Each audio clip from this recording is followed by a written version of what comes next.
nice knowing that the pressure has been ramping up on you guys as the season's been going on? I don't know if the pressure's been ramping up because we don't look at it the way that probably most pundits do and most supporters do. We don't study the ladder.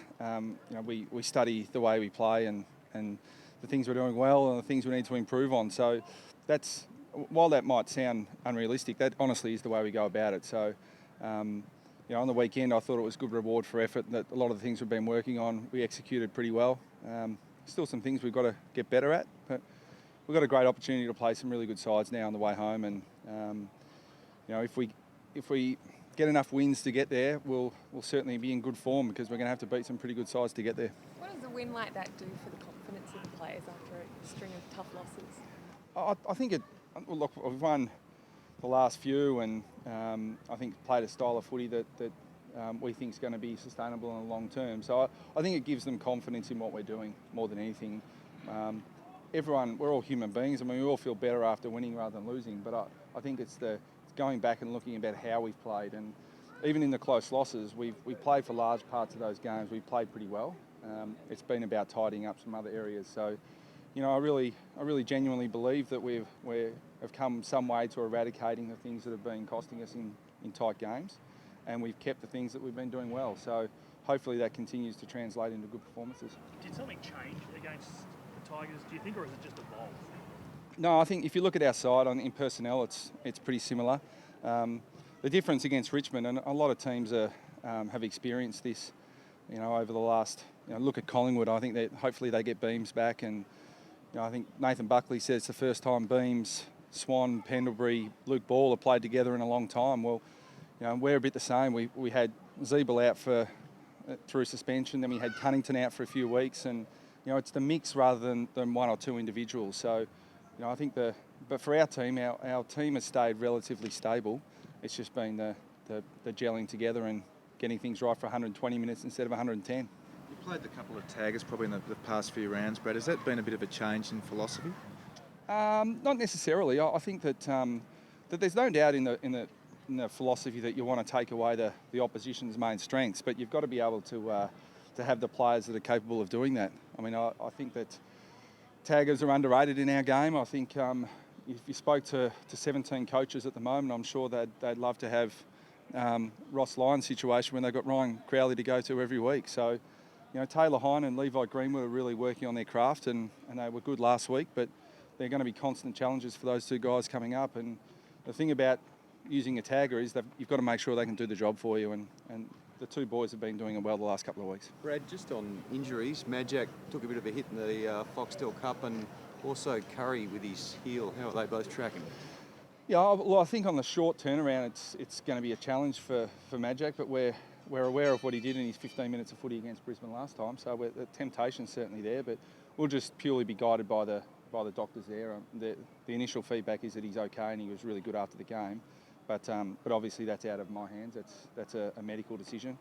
And Dan Curry, we made a conscious decision not to take him to Perth to get him fully fit and available for this week's game. He's got a very minor foot issue that he'll be available for selection this week. So bearing in mind that wherever he played last night, we didn't want him playing 2 games in 5 days. Just to be clear on Majak though, we just had fairly unrealistic, unlikely that he would.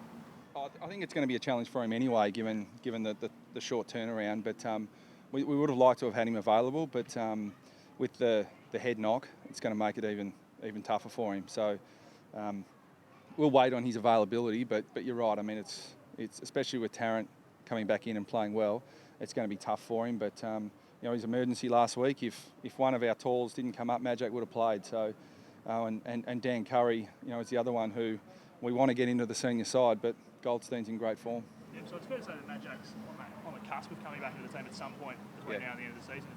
It's just a matter of a spot becoming available for him. That's a good problem to have for you, isn't it? Exactly, and Dan Curry's the same. So they're both we think ready to be picked to play AFL footy, and it's a matter of opportunity for them both now. Could you fit Curry in the 22 this week, potentially with Todd, and is he facing the is this the 2 best ruckmen in the league in this game?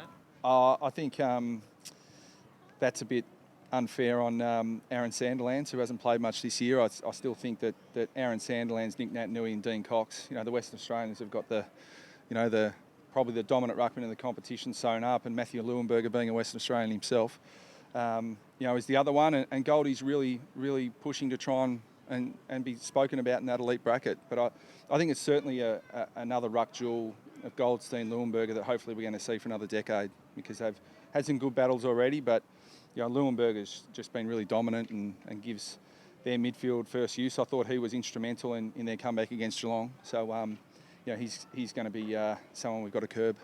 Levi spent about 12 months out of the team, Brad, before his recall. How hard did he have to work to sort of get back into the side? Oh, really hard, but he's a terrific athlete. So, he's just been trying to fight his way past a couple of other midfielders in our side, and he's had some things to work on in his game. And to his credit, he's gone away and worked really hard on those things and got back to what he's good at. His aggression, his attack on the football, his tackling. He's a real asset, and there's no doubt we're a harder team when he's in our side. So, it's really pleasing to see the Zeeble, Swallow, Greenwood, Cunnington combination back in action.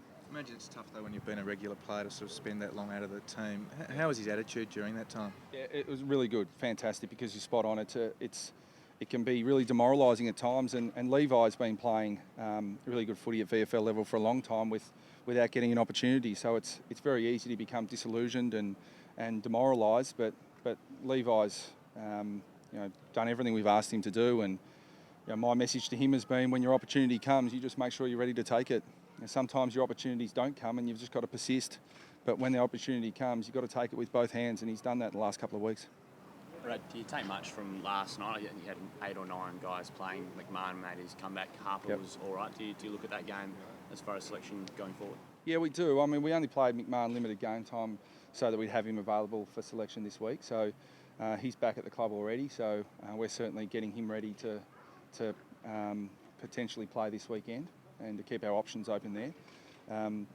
The other guys is going to be a challenge because of the short turnaround. But for the guys that we thought were right in the selection mix, we managed their game time, and Dan Curry, he didn't play at all. So Kieran Harper is working his way back from an ankle injury, and we don't think it'll be too long before he comes back into the senior side. So with Lindsay Thomas and Kieran Harper coming back in, it's hopefully going to put some real selection headaches in front of us. I wanted to ask you about Aaron Black as well. He's had a really good season. Is it possible to fit him, Petrie and Tarrant consistently into the same team? Yeah, I think there's no doubt about that. That's been a combination or a type of forward line that we quite like. We see Majak in that as well, because Majak, Aaron Black are unique key forwards in that they're very quick and very agile. So, we think that can work really well. But you've got to face up to the conditions that present themselves each week and adjust your side. But I think, on a relatively consistent basis, we can go with that forward line. But with Thomas and Harper coming up for selection, it'll be whichever combination we think is going to win us the game on the weekend. Black's only played the 14 games, Brad, but been very exciting this year. How good do you think he can sort of end up? Oh, I think it's very difficult to forecast. I mean, we've always had great confidence in Blackie. I mean, from the day we selected him with pick 25 in the draft, which was our compensation pick for losing Josh Gibson. We thought Aaron Black could come in and have a really significant impact on our football club for a long period of time, and he was out with injury all through his first year, and now he's got his opportunity. He looks like he looks well at home at AFL level, and he's got some attributes that not many others have. So he's got to keep working, and he's got a great work ethic and a great desire to be a really good player. So when you've got those two things in combination, the future's bright. There was a call from one opposition coach this week about an overhaul of the match review system. Who's that? I can't recall, but you might. Do you share that view? I think that Mark Evans, to me, has made it fairly clear that there needs to be changes to the match review panel, whether they be subtle or otherwise.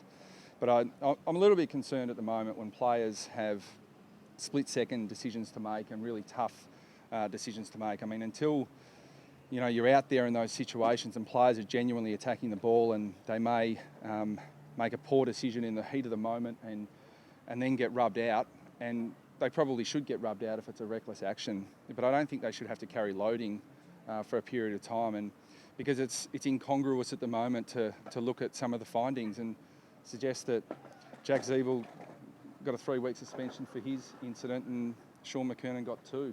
Now, I know you can talk about loading and all these things, but I mean, it's just not right. it's not right that we're losing players for 2 weeks for a pretty serious incident. And Lindsay Thomas with a headbutt, which he should have got a week for stupidity, but he got 2 because of his loading. I mean, it's not right at the moment. I think Mark Evans is well aware of that, and I think there'll be some changes at the end of the year. How sweeping, I'm not sure, but I think it's clear that there needs to be some change. I think Chris said he was concerned that the match review panel's part-time and that they're just spoon-fed incidents on a Monday. Do you think that in the days of professional football, there is actually an argument to have a full-time match review panel that sits right across the weekend and looks at all the games, almost game by game, and even releases their findings game by game? No, I think that in terms of the full-time, part-time debate, and that's been going on with umpires for a while, I'm not concerned about the number of hours they work. I'm just concerned that they do a comprehensive job. So it takes as long as it takes, and if they need to spend more time on it, so be it. I mean, some weekends they might get through it really quickly. So I just think as long as it's a comprehensive look at the games, then everyone will be happy with that. And just what do you make of Brisbane? I think their young talent's really exciting. I've spoken about Leuenberger. I think he will push into the absolute, if he's not already, the elite bracket of ruckman in the competition. So, if Maloney comes up, he's been in great form. Don't know if Black's going to come back, but if they're all there, they're potentially an elite stoppage team. So we're going to have to be at our best there. And the big fella down forward, he's always looking dangerous. So he's had a nasty habit of playing well against the Kangaroos in the past. So we're going to have to be on top of him. But they've got a lot of strengths in most areas of the ground. So you only have to have a look at the last quarter against Geelong to know what they're capable of. So we've got to go up there and into a hostile environment and play our best footy to get the win.